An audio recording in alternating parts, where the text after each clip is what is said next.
दोस्तों, हम आपके लिए पुस्तक लोड कर रहे हैं सफलता के 24 अध्याय, जो कि सोनू शर्मा द्वारा लिखी गई है। इसका 11वां lesson, mistakes of life. Heading, मदद का इंतज़ार मत करना।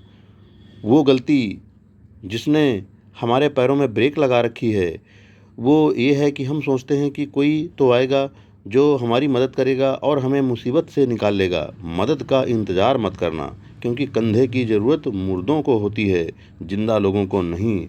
जो जिंदा हैं वे रेंगते हुए ही सही, पर चलता रहेगा। और आज के इस स्वार्थी दौर में जो लोग मदद और सहारे का इंतज़ार करते हैं, उसकी ज़िंदगी ख़त्म हो जाती है।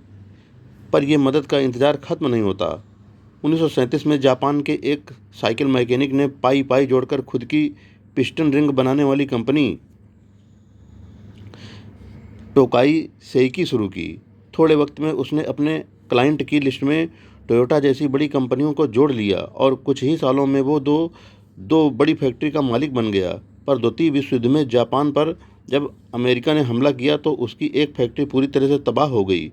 उसने सोचा कि चलो, एक फैक्ट्री तो बची है अपने पास, उससे काम चल जाएगा। पर अगले साल भूकंप में दूसरी फैक्ट्री भी तबाह हो गई। फैक्ट्री को फिर से बनाने के लिए उसे अब पैसों की ज़रूरत थी। वो अपने आसपास के लोगों से मदद की भीख मांगता रहा, पर डूबते जहाज में तो चूहे भी कूद जाते हैं। नतीजतन कोई मदद नहीं मिली।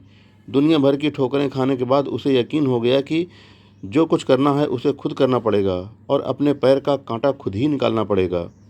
तो उसने अपनी पुरानी फैक्ट्री की बची हुई मशीनों को बेचकर उन पैसों से साइकिल पर मोटर फिट करके बेचने लगा।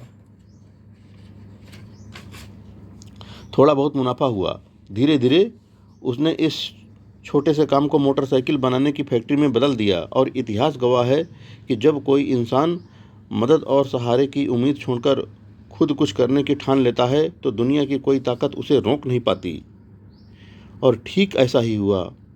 बर्बादी की चिता पर लेटे हुए उस आदमी ने अपने दम पर 35,000 करोड़ की कंपनी खड़ी कर दी। उस आदमी का नाम है सोइचिरो होंडा, जिसकी कंपनी को आज पूरी दुनिया होंडा के नाम से जानती है।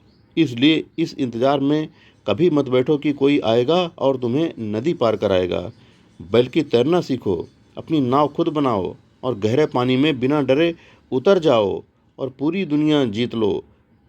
और मेरी बात याद रखो कि अपने पैर का कांटा खुद ही निकालना पड़ेगा। जय हिंद दोस्तों।